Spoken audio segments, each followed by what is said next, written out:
then he recorded.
Good afternoon.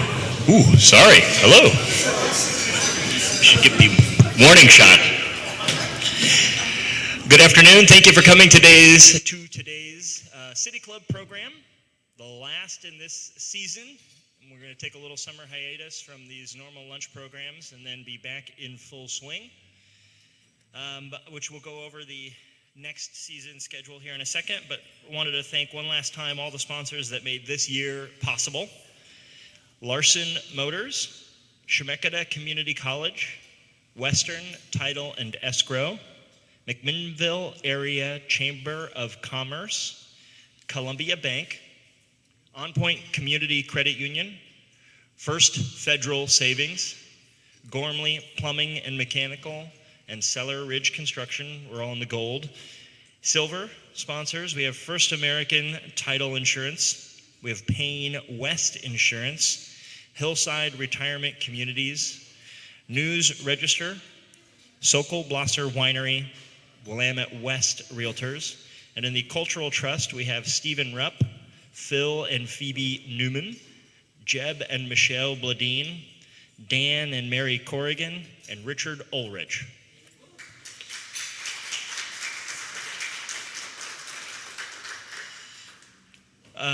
Okay, up next, we have the next season's schedule, which I want to go through here and offer a little bit of commentary so you can turn around and talk intelligently about next season and get excited about it and invite all your friends to come next season. We're going to kick off the year with Mayor Scott Hill and City Manager Jeff Towery. Both of those gentlemen are new to those positions, so we have a new mayor for the first time in several years, and we have a new city manager. And they will both be here to provide a State of the City address and be here to answer any questions, and they will split time equally. Up next, after that, we have Warden Rick Ives. And he's the warden out at Sheridan Prison, and his talk is called Life with Bars, and hopefully he'll offer wise and sage-like advice on how to avoid prison. Maybe Tales from the Inside was another title for that one, though. After that, we have Jim Gullo, local author and bon vivant himself. Jim Gullo, his talk is Before There Were Grapes. He was commissioned to do a really, really interesting study by Ken Wright to research a lot of, Ken Wright's vineyards, which are very expansive and encompass a lot of the local area. And he did a lot of research on where their vineyards now, the history of each of those areas, and he dug up some really interesting stories and plans to tell them to you then. So that one will be really great in Jim Gullo fashion. After the Christmas break, we'll go into January and hear from Andrea Payne and Beth Downs in the award-winning longest talk title next season, North Cyprus, Turkey, and the Middle East in Flux, the Ebb and Flow of History. So they are Fulbright scholarship winners, they have yet to go. They're going to go on a Fulbright-funded trip over there and study the region and come back and tell us everything they learned with cool pictures. After that, we'll have Jeff Knapp speaking Leveraging Tourism for Economic Growth. Jeff Knapp is the executive director of the, I would say, newly formed Visit McMinnville, but they've been in operation for a few years now, and he'll be able to give us some dispatches of what we're doing as the city-funded tourism arm, and how successful they've been, and what they're working on, and how exciting it is to bring people here in different ways. After that, we have Susan Saladoff, which I think is going to be a really interesting program. Hot Coffee, Is Justice Being Served? So she is from Roseburg area, did a documentary called Hot Coffee, and it takes the story of you may have heard where the lady got coffee spilled on her at McDonald's and the big lawsuit, and it dives into tort reform in America and how that whole system is in a very bizarre state, and really dives into it and takes that tort reform apart through the lens of that one particular case. William Sullivan, after that, he's another local author, more on the Oregon scale. D.B. Cooper and the Exploding Whale, Folk Heroes of Oregon. Ellie, you were there for the Exploding Whale, right? That was your idea. After that, we're going to try again and have Maria Stewart talk about IPNC in McMinnville. She was scheduled for this season, couldn't make it due to family complications, but she is determined. She really wants to speak, and we're going to let her. So we'll see her again next year. And then finally, we have Dr. Chad Tilburg from Linfield, and he's going to be talking about observed and predicted consequences of a warming world. That'll be his observation and the science behind some global warming phenomenon, and really give his updated predictions and maybe some scary forecasts. So that's all of next season. Really encourage you to sign up to be members. Really encourage you to come to as many of those programs as you can, and bring some folks along with you. The board put a lot of hard work into getting a diverse crowd and some really interesting programs and some really interesting people in. On the subject of future programs, next week we have our next pub chat, which will be really interesting. It's the There Goes the Sun. We're going to talk all about the upcoming solar eclipse. And that way you can wow all your friends by sounding really smart, which is the goal of City Club. Speaking of City Club, again, today is our last program. We have Mr. Howison and Mr. Johnson here today to talk about Hanford and why and how it's the most contaminated site in America. So without further ado, I will bring them up today to give their talk.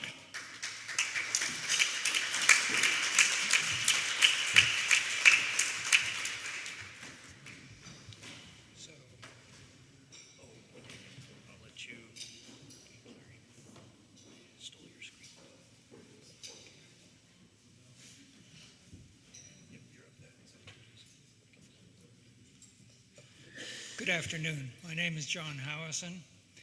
I have a fairly long history in McMinnville. I first did some radiological work at a small clinic down here a couple of days a week in the 1960s, early 60s actually. And I also did some research work with a fellow named Walt Dyke, who was the head of a company called Field Emission, and it eventually, I think, sold to Hewlett-Packard, but that was back in the 60s, so I've known McMinnville for a long time and always thought it was a great community. I'm currently a member of the Oregon Hanford Cleanup Board, which is a governor's volunteer citizen board that monitors the cleanup work at the Hanford Nuclear Reservation.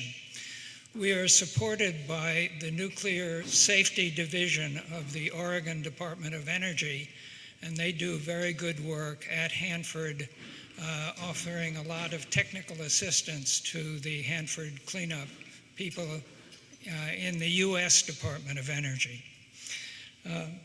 The Hanford Nuclear Reservation is about a 5-hour drive from McMinnville, most of it along the Columbia River, so it's a beautiful drive. You go out to pretty close to Hermiston and then turn north and go up to Richland, Washington. The Hanford Nuclear Reservation is divided into 3 sections. One, right along the river, is where the 9 reactors were located. I'll actually go back to the previous. You can see the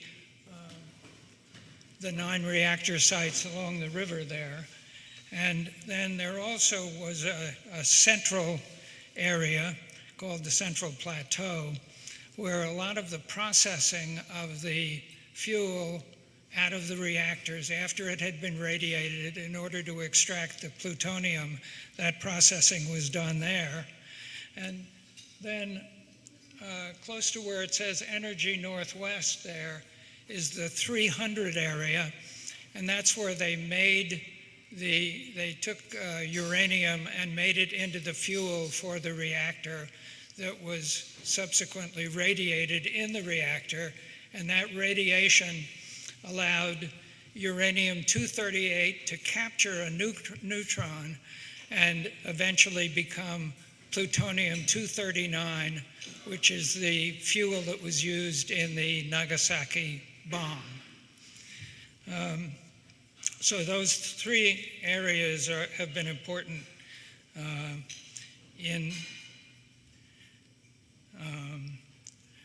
and actually a lot of the waste at Hanford is actually underground, because during the time that they were processing the uranium to make plutonium, they ran out of storage space for the waste products.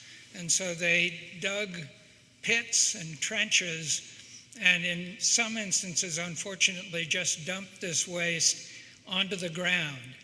Now, at the time, they were under the mistaken notion that the soil particles would capture the waste products and would hold them, and that they wouldn't move. So they thought that it was safe to do that at the time.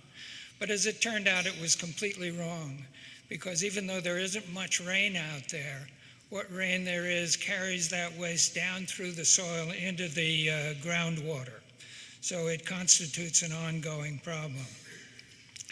Currently, there are more than 1,000 individual sites where there are waste that has been dumped. And by the way, that area, the original Hanford Nuclear Reservation was 525 square miles. So it's a pretty big site. Currently, there are still over 1,000 waste sites. And during the time of operation, a huge amount of water was simply dumped onto the soil, and it was contaminated with a variety of radioactive materials. So in addition to that, currently 56 million gallons of waste are stored in 177 underground tanks, of which 149 are single shell tanks that were built in the 40s and 50s, and they were made out of mild steel, so they have been rusting and deteriorating since that time. At least 67 of the tanks are known or suspected leakers. Now, they dealt with this, and they have already leaked 1 million gallons of waste into the soil. Once they discovered that that was the case, they pumped all the pumpable liquids out of these single shell tanks and put that liquid into double shell tanks, which they felt would be more secure. And that indeed did stop the active leakage from the tanks, but the soil underneath the tanks remains heavily contaminated. In addition, there are shoreline burial grounds, and there's a large basin called the K Basin, where they put the hot fuel, the radioactive fuel elements, into a sort of a swimming pool size pool of water in order for it to cool and for the radiation to dissipate enough that they could then deal with the spent fuel elements further. During the past many years, 17 years, they've been working on building a vitrification plant. The idea of vitrification is to take the liquid waste and mix it with basically sand and other elements in order to make glass. And the thought was that glass would be physically and chemically stable so that it wouldn't either dissolve in water or blow away as dust. And they would be able to store this eventually in an underground geological storage site if they ever get one built. As you know, there's been lots of controversy. No one wants it in their backyard. Here's an aerial photograph of one area called the 300 area, and this is where they processed uranium. And this was the appearance of the area in 2007. Now we're going to take another look from a vantage point off toward the top of the slide, and we'll be looking back toward the river. So this is the way it was in '07, and here's what it looks like now. So you can see that, whoops, here's what it looks like now.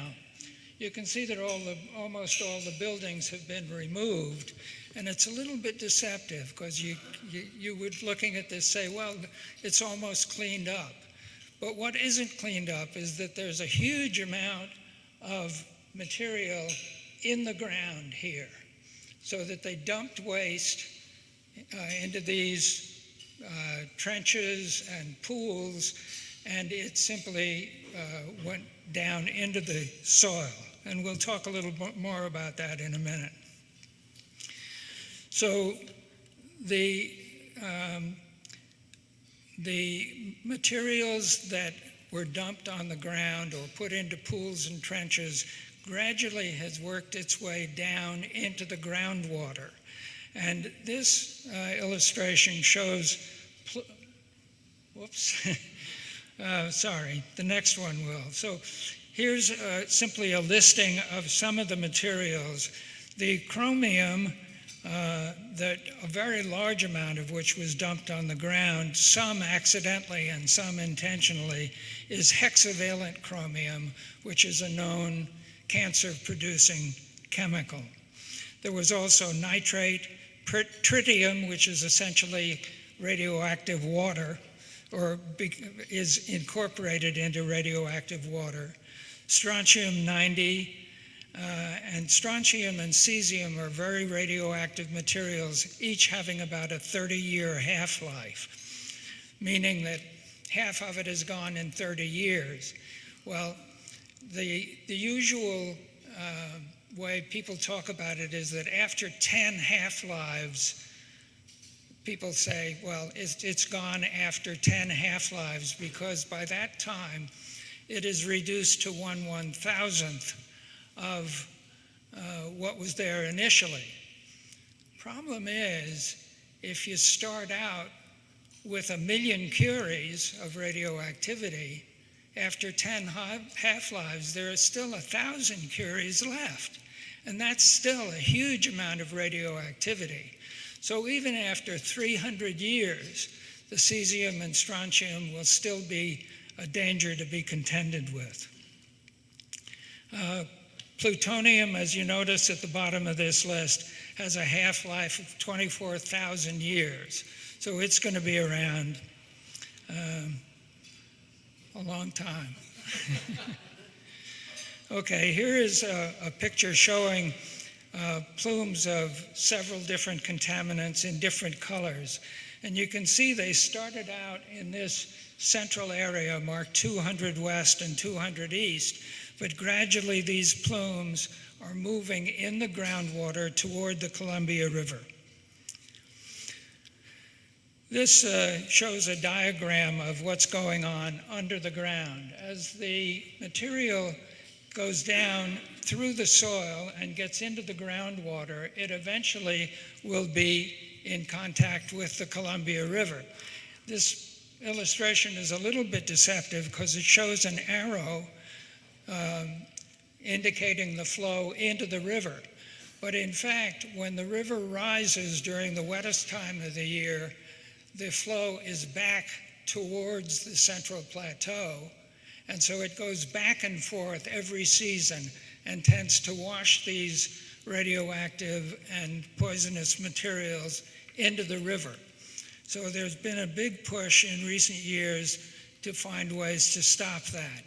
In the case of the chromium, they were able to dig quite a lot of it up and transport it to a safer storage space. But many problems are still there and will be for a long time. The tank wastes, as I mentioned, there are 177 tanks, and they're divided up into what are called tank farms. So the groupings of tanks are in a number of different locations. This illustration shows the location of the tank farms within the reservation. They're all located in this central plateau area, divided up into an east and west section. This shows a tank being built. The picture, as indicated, is from 1947, and that they just have the bottom of the tank constructed there. That tank is still in operation, still has material in it. Here's a typical tank farm under construction, showing they dig a big pit, construct the tanks in place, and then cover it up so there's 10 or 15 feet of soil over the top of the tank, the idea being to absorb the radioactivity. That is, the soil has a protective effect. During the cleanup, you can see how complicated a set of connections between these tanks, and the lines going off to the right there are carrying the materials from single shell tanks into double shell tanks where it is more safely stored. Here's the first farm that they decided to empty the tanks. So they needed to lower some equipment into the tanks to wash out the solid material that was in the tanks. Quite difficult to wash out, so they had to use a device that essentially was like a pressure washer, but a really heavy-duty industrial pressure washer, to shoot at this solid material in the tank, to dissolve it or break it up, and then pump it out and get it into single shell tanks. Here they cut a hole in the top of one of the tanks in order to be able to get material down into it. And the point of showing this is to show that people, when they're doing this work, have to be suited up to protect them from the radioactive materials that might be released in their immediate environment. That really slows the operation down and makes it more difficult and more expensive. I mentioned that they decided to build a vitrification plant in order to make this material safe to store. And this is a picture of the plant. The current estimated cost of the plant is $16.8 billion. It started out in 2000 to be a $4.3 billion contract with Bechtel. But every time you turn around at Hanford, it's number one, going to take longer, and number two, going to cost more. And this has been going on and on at Hanford. Here's an illustration of how things have gone on and on. The first three designs were abandoned very shortly after they were started. The last three down here are the more recent ones, 2003, 2005, and 2007. And during that time, the completion date slipped from 2007, which was the initial plan, first to 2011, and now it shows here 2019, but in fact, there just recently was another slip, so that currently the full operation of the vitrification plant is scheduled for 2039.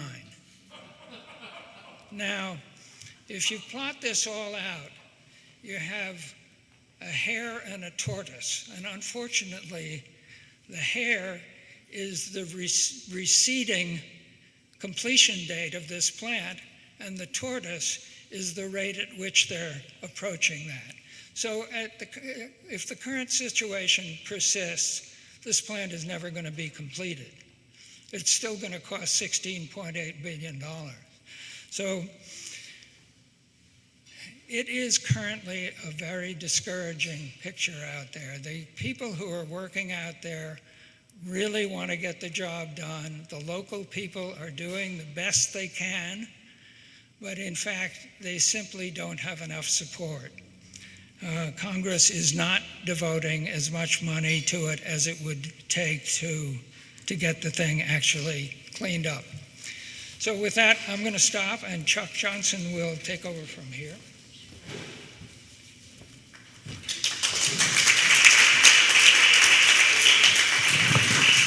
Thank you, John.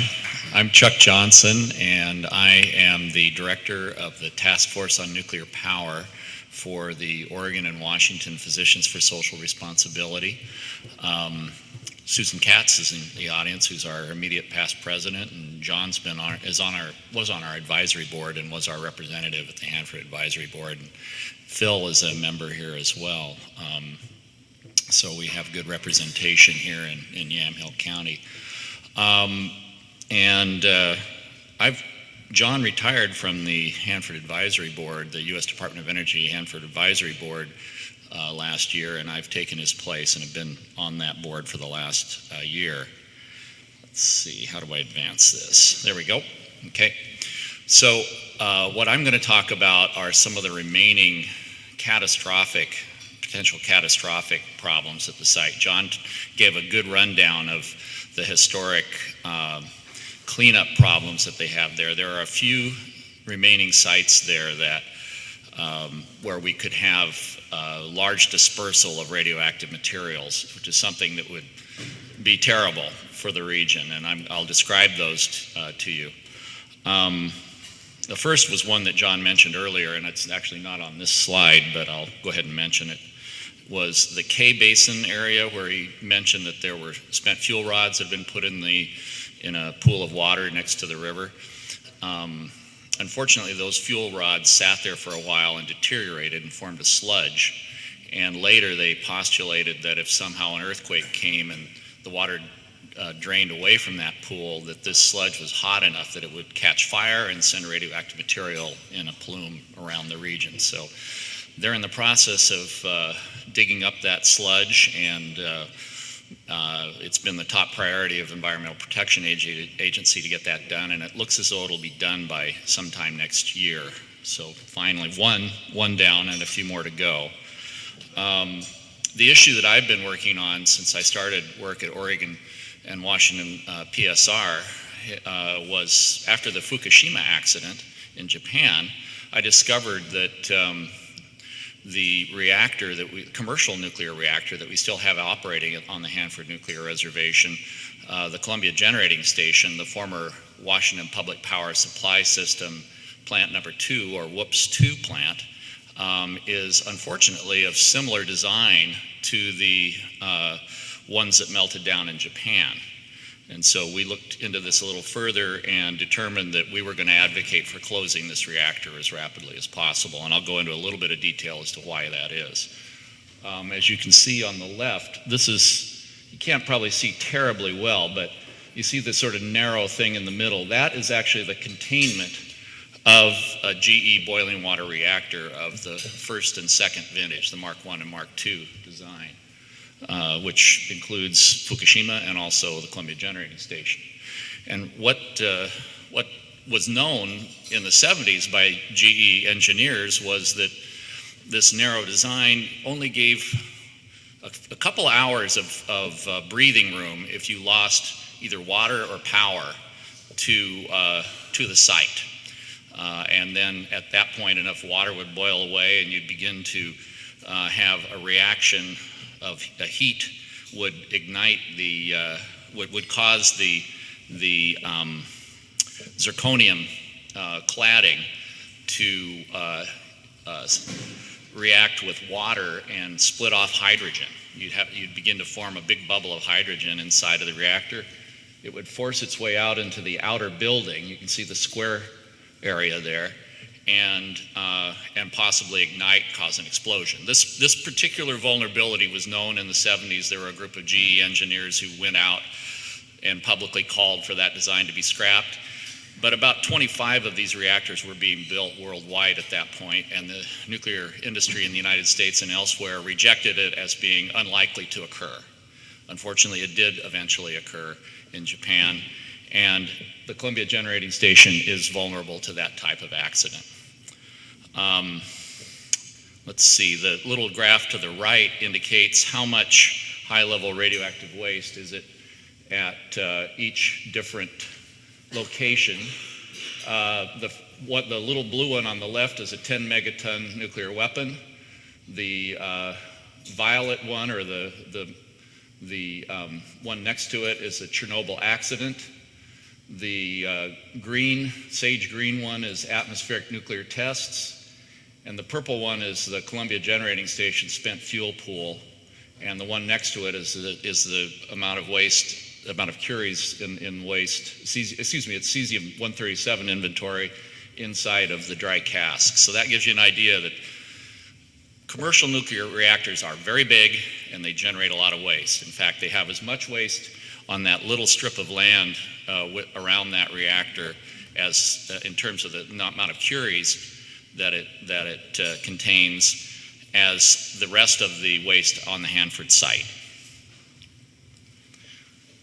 As I said, we hired a geologist who had worked on U.S. Geological Survey studies of the Hanford site. Originally, these were studied because they were thinking about having Hanford be the permanent repository site for all the high-level waste in the United States. It was one of three sites that was being considered, and eventually, for political reasons, they settled on Yucca Mountain because the Nevada delegation wasn't very well organized at the time in 1987, and at that point, but we got a lot of interesting and good geological data from all that study, and they continued it on since. Bottom line is, on these,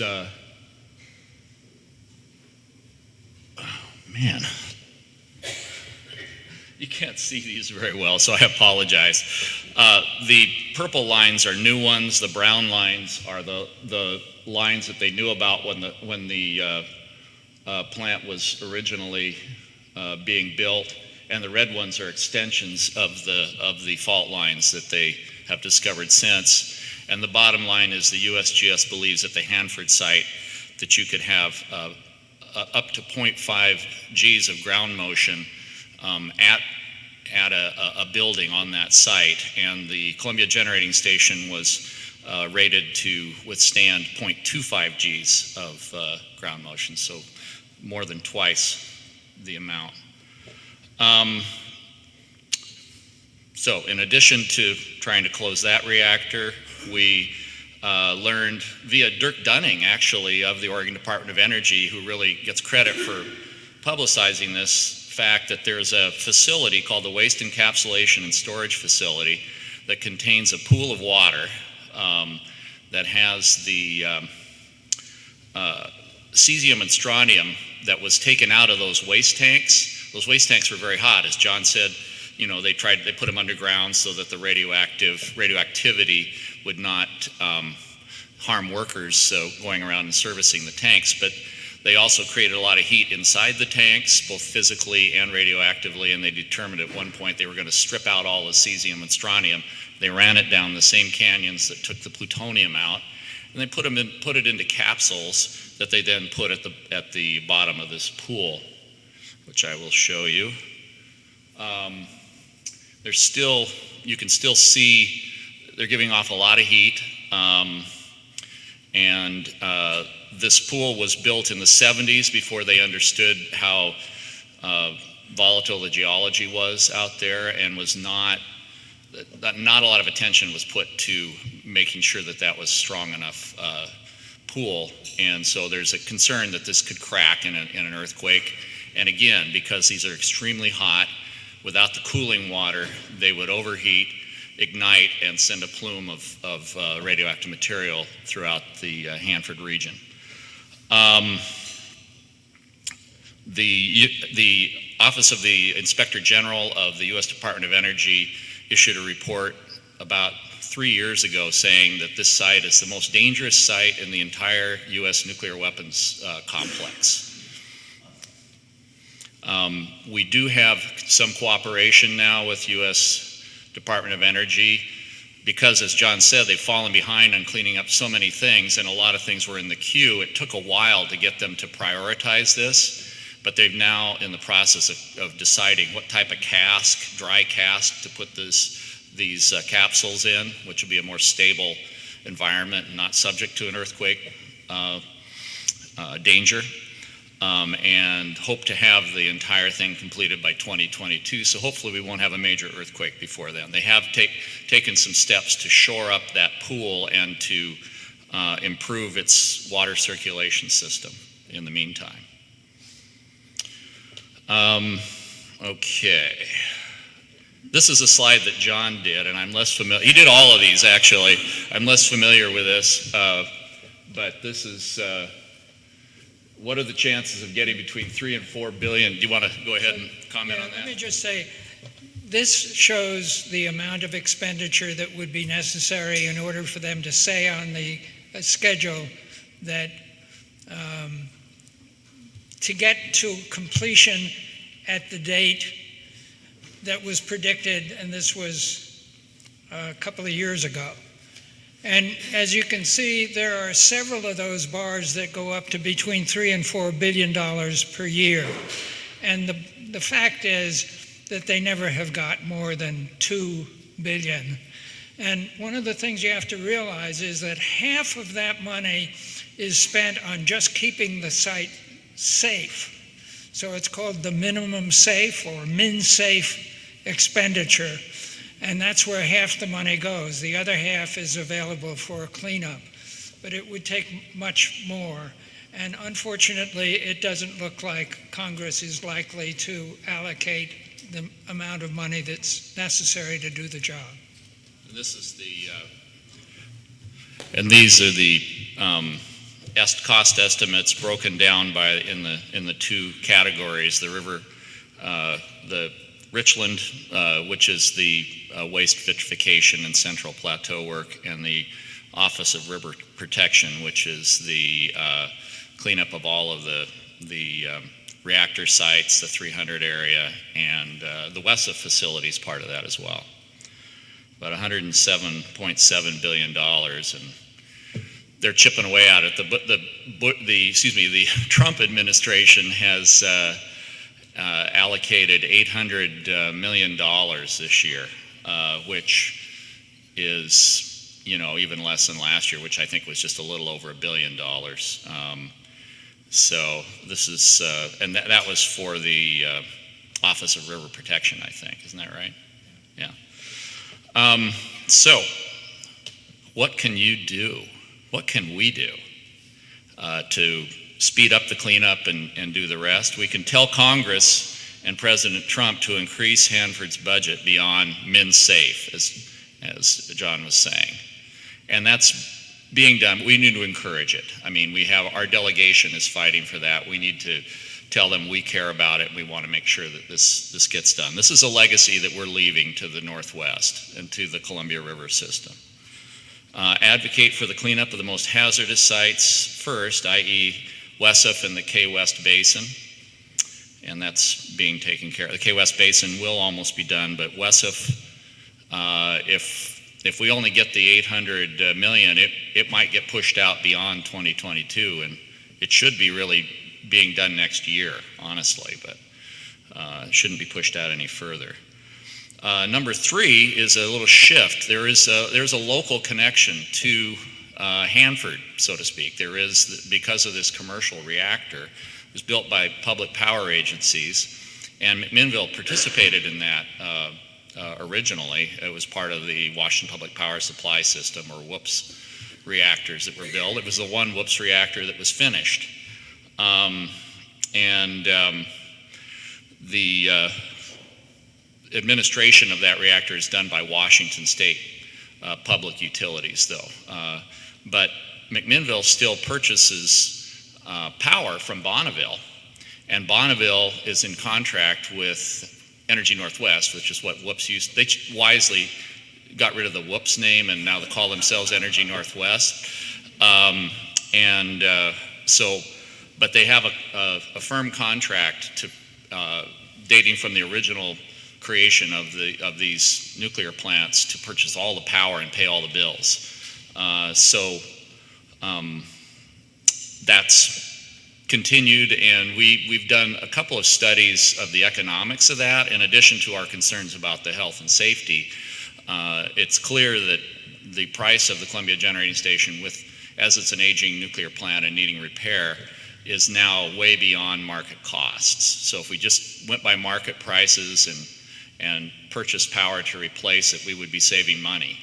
But that's not necessarily, in the age of climate change, enough of a reason to close something. If you're concerned about a nuclear reactor has some problems, but one of them that it doesn't have is that it produces less CO2 than a coal or even a gas plant. So we did a second study, which we just completed in February, with local economist Robert McCullough, public power economist, that shows that with the price of wind and solar coming down at the rate that it is, and our ability using hydro and our existing gas facilities without increasing the gas use to balance that wind and solar, we could replace the power from the Columbia Generating Station and still save a little bit of money, not as much as we would have if we just replaced it with gas. So McMinnville, if it chose to, if the people in McMinnville instructed their municipal utility to do so, could tell the administrator that they favor closing that plant. And I would urge you, if you want to talk with me about this afterwards, to come up to me, and I'd be happy to talk with you, and maybe we could talk to your city council about it. And finally, the fourth is advise against continued support of the NuScale systems that are being proposed in Corvallis. There's a new, what they call small modular reactor system that's been designed in Corvallis and now is has gone to the Nuclear Regulatory Commission for design approval. And they want to build their first one in Idaho, but they're talking about building more at Hanford. People in the Tri-Cities would like to have them build on the old WHOOPS sites where the plants weren't completed. And as long as we have operating reactors at the Hanford site, that site is not ever going to be cleaned up because we're continuing to generate more waste. And this type of reactor system generates the same type of waste as all the older reactor systems that we currently have, the same sort of spent fuel. It's not a new reactor design in that way. So with that, I'll close down and invite John back up, and please ask us questions. Thanks. Thank you very much.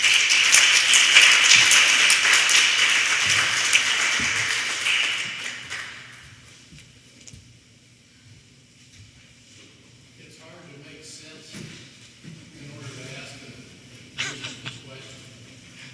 But somebody like Walt Dyke figured out how to convert uranium into plutonium-239, or whatever this number is. I wonder, since these numbers of cleaning up have escalated beyond anything anybody ever would have thought, or we probably wouldn't have started this whole business. I wonder why we shouldn't spend some money trying to figure out, you went over this business about making glass. What if we spent some money trying to figure out how to convert this waste into something, even though we have no idea what it is now? Who knows whether or not some genius would come along and figure out some methodology that would solve the problem, because certainly building bigger and better tanks, if you're talking about 239,000 years, that's a long time, isn't it? Yeah, just for context, remember that the start of producing plutonium was during the Second World War. So that was enough of a push that there wasn't much thought given to the long-term consequences. There was an immediate need to do something to try to win the war with minimum loss of American lives. So that was the push then. And then right after the end of the war, or soon after, came the Cold War. And it was, in retrospect, or it seems to me, absolutely insane what we and the Russians did, in that both countries built dozens, if not hundreds of times as much plutonium as would have been necessary to destroy the entire Earth. We created somewhere around 60,000 tons of plutonium, and it only takes about 8 kilograms to make a bomb. So we could have made thousands and thousands of bombs much more powerful than the ones that destroyed Hiroshima and Nagasaki. But at any rate, that kind of insanity prevailed for a long time. So we're ending up paying the cost for a lot of previous mistakes, many of which were made in the pursuit of reasonable goals. But it's just we're stuck with the consequences of all that. Do you want to say something? Yeah. I guess in terms of finding solutions for waste, a lot of times those solutions, on paper, they might look good. For example, when they talk about spent fuel, a lot of times they say, well, it's not really waste because we could turn this spent fuel into additional fuel.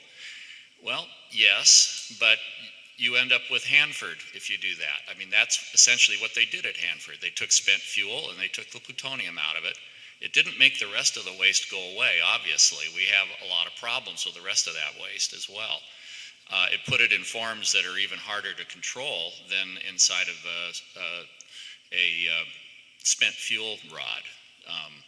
Although less hot individually, the spent fuel rods themselves have their own problems because the intense radioactivity in those are such that if you were exposed to one within a year of it being taken out of the reactor for about 7 seconds, you'd get a lethal dose of radiation. And even after 10 years, it would only take, I think it was about 2.5 minutes or something like that to get a lethal dose. So it stays hot for a long time. Even after 100 years, after maybe 13 minutes, you could get a lethal dose of radioactivity just being exposed to a fuel bundle. So this stuff it's hard to handle. That's the thing. People don't realize just how difficult it is to handle it. It's catnip for a certain type of engineer who thinks, we can figure out a way to do something with this. And I don't blame them. It's a fascinating problem, but it's a problem we probably should wait. We should end this experiment now, and then maybe when we're at a few centuries, if we survive until then and we're a little wiser, we might think about taking it up again. But for now, we've demonstrated our incompetence in this area enough. I don't think we should probably, the Hippocratic Oath probably applies here. First, do no harm. Maybe we should just stop this for a while and try to deal with what we've already created. So the message to our government is bite the bullet. That's what you're saying. I think so. On another point, after all these things you've talked about, what has been the effect on the Columbia River? What evidence do we have of any damage so far? Have we had cancer breaks out like Chernobyl and some of these other places? There was a time when shellfish harvested in the region of Astoria were shown to be radioactive. That was, might have been in the late 60s or so. Since that time, a lot of work has been done, and in fact, there is not detectable radioactivity from Hanford in the Columbia River at this time. So they have been effective in holding that off, but you saw that in the ground at Hanford, there's a lot of radioactive material, and it's gradually working its way toward the river. It's hard to say, but it's not something that you want to allow to continue. You want to stop that stuff, dig it up, and process it so that it's stable, so that it doesn't ever get into the river. That's all I can say. Yes? Go ahead. Question one is, if it's in the groundwater, how is it impacting the water that serves the needs of the people, either for crops or their homes? And the second part is, if we have a large earthquake and we have a fire and we have leakage, there is no stopping it, and there's nothing we can do to outlast it or outlive it. Is that correct? Yes, I think that's correct. Yeah, and on the first thing, the city of Richland takes its water directly from the Columbia, just and they're located right at the border of Hanford. So whatever contaminants are in the water, they're drinking in their municipal water supply. I believe there's some irrigation that's relatively close by as well. As John was saying, answering the first question, they used to run the process water. They used to take water directly from the Columbia with the first reactors and then pour the hot water right back into the Columbia River. That's why so much radioactivity actually ended up in the river initially. And then later they said, well, that's a bad idea. Let's not do that anymore. We're making the river radioactive. So they poured it on the ground in pools next to the river, and that's the contamination that they're now having to dig up to get away and move to higher ground right now. So, and then the other thing they used to do in those days is they would release radioactive iodine in various times, sometimes even intentionally, just to follow the weather patterns. And a number of people have thyroid problems in the Hanford area. It's a really common thing. Unfortunately, the studies have not been done very completely in that area, so documenting it has not really been done. But anecdotally, you talk to anybody who lives in that area, they either have a thyroid problem or someone in their family does. Yeah, there was a settlement paid to the so-called downwinders, the people who were downwind from the plants that intentionally released radioactive iodine. So that was settled, but I think that they did not get what they deserved to get. So I've learned that the Obama administration launched a program to modernize nuclear weapons at the cost of $1 trillion. So when you're talking about $100 billion here, why, and the insanity of what we did, and isn't it time to call a halt? And, how does that make any sense in light of the potential destruction of this? If we stop that, we'd have way more than enough to tend to what damage we've done. I certainly agree with that. Some years ago, I read a report and have not seen it. Unfortunately, I haven't seen it repeated since. A military person in the Pentagon stated that the number of tactical nuclear weapons that we needed in order to conduct a war was, I think, 537 or something like that. We have thousands of them. And well, I can only say I absolutely agree with you that it is insane. Yeah, and the Obama administration, in order to get the last START treaty, promised the Republicans in the Senate that they would do this modernization program, and I don't know why they did that. That was a crazy thing to do because, as you say, we have enough plutonium. Plutonium decays very slowly. If they want to make more weapons, they can. We got plenty of plutonium still at Savannah River. It's all been moved away from Hanford at this point. The only thing they need to do is add tritium to it to have a hydrogen bomb. So if that insane logic continues, we have plenty of materials. We don't need a whole new weapons complex to last us into the 21st century, particularly.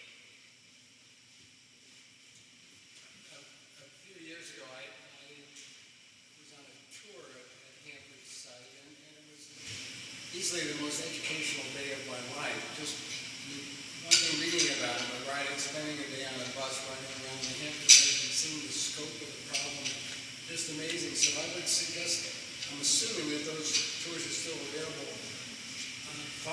Bullet point 5, to go and tour this place would be something else that individuals could do. If anyone's interested in going this year, we didn't do the full Hanford tour, but we have a tour of the B reactor, which is where the plutonium for the Alamogordo first test of nuclear weapons and the Nagasaki bomb was created. It was the first of the nuclear reactors on the Hanford site. And that'll be on July 11th. So if anybody's interested, let me know afterwards. Who determines what's minimally safe?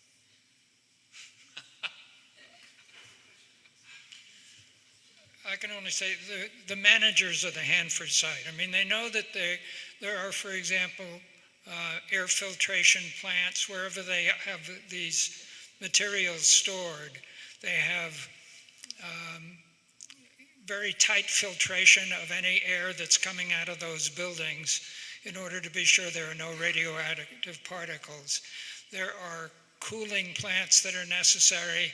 There are, you can imagine that if there was a grass fire out there, it could have very severe consequences. So they have a lot of firefighting equipment. There are many, many things that need maintenance. Just to give you an idea of how complicated, I was on the Hanford Advisory Board for I think 5 or 6 years, and it was 3 years before I felt like I had a grasp of what actually was going on at Hanford. There's so many things going on, and it's so complicated that it's hard to get your mind around it. But just the basic stuff of keeping the sites safe without spending anything on cleanup is about half of their budget. So, and I don't think there's any way to get around it. The answer to your question is it's the Hanford managers who decide what needs to be done in order to maintain safety. Yes. I have a two-part question for you. One is what your personal assessment of the calendar on this cleanup, should the EPA be disbanded? And the second part is, are you aware of any currently active research sites that might be affected in the same vein as NIH grants that are working on ways to solve these problems that might fall victim to some cuts? The budget. Yeah. Go ahead. Chuck might have a comment on this too. I think EPA was one of our great allies in trying to push the Department of Energy to do more and do better. So EPA was very important, and I can only say that I think it's a very, very bad decision to weaken or decrease the funding of EPA. Do you have a comment about that? Yeah, I was at the last Hanford Advisory Board meeting last week, and Dennis Falk from the EPA office was saying that it's kind of up in the air. They're definitely, the Trump budget has a decrease in their funding, significant decrease. Even if that went through, though, he said they would be able to maintain their office there, but it just won't be as fully staffed, so that's not good. But he also said that, in times past, it isn't just the Trump administration. Previous administrations have tried to cut the budget at Hanford, and the delegation in Washington State, Republican congressmen locally and also in some of the neighboring districts, and then the Democratic U.S. senators between them have been pretty effective in fighting back and clawing back enough money to fund certain things. So we'll see about that. But yeah, it's concerning. And the second part of your question, there's a lot of research going on, both in Richland, Washington, but also in a lot of different places. There's research not only on finding more effective methods of doing the cleanup, but there's constant research on radiobiology, understanding what radiation does to the body and what one might do to minimize the adverse effects. Well, that was kind of my question, is most of your funding coming down through EPA versus basic research? Most of the funding is through the U.S. Department of Energy for cleanup at that site. And so there's no differentiation in your budget between containment and neutralization? Well, I mean, there are line items in the budget, but it includes just maintaining the roads and the infrastructure and, everything that it takes to run a huge site like that versus actually making progress on getting the cleanup done. And EPA, working together with the Washington Department of Ecology, sets the standards for what cleanup is required to happen.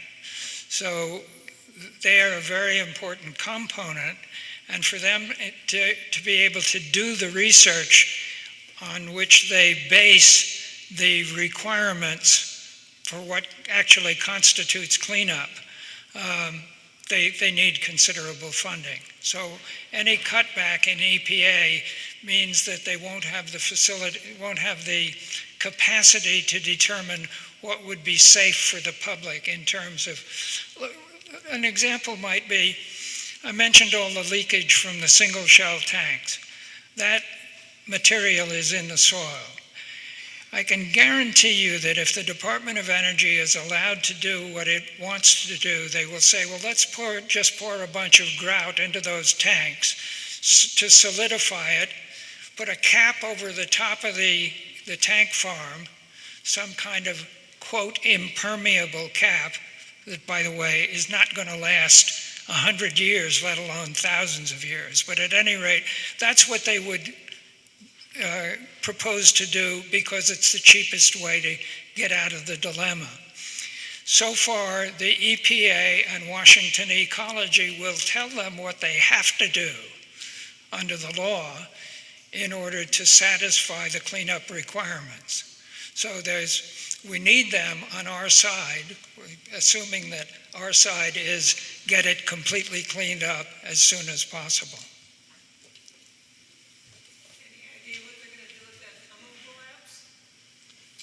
Yeah, they talked about that last week. What they did once they figured out that few, if any, particles of radioactive material came out of the tunnel in the collapse. That was the first thing they had to figure out. That's why they had everyone locked down, because they weren't sure whether people might accidentally breathe in radioactive particles. They told them not to eat or drink, again, so that they wouldn't consume something that had radioactivity on it. But after a few hours, they figured out that it wasn't that. It was giving off a lot of radioactivity through the hole that was there, but that the soil had basically which fell down, kept anything from flying out of it. They then filled it with sand. So they filled that hole in with sand. It's completely filled over the top. And they put a giant tarp over the top of the whole thing, kind of like you do in your backyard, only a lot stronger tarp, I believe, than your typical one that you would use.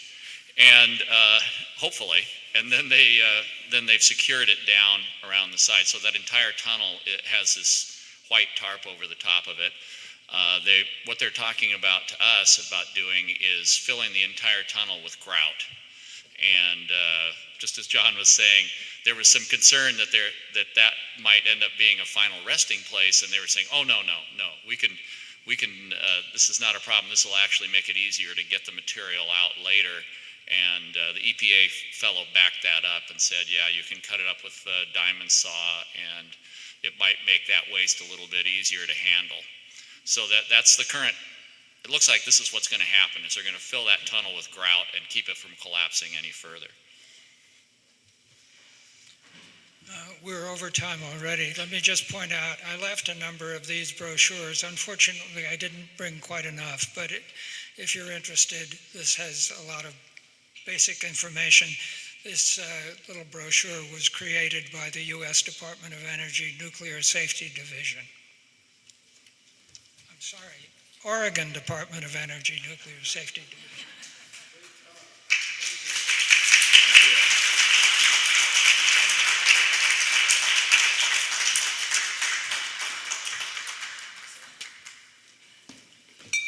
Well, thank you again to our speakers today. I have 2 of the last bottles of wine from our sponsor, Sokolblosser Winery, for them on their way out the door. Thank you very much.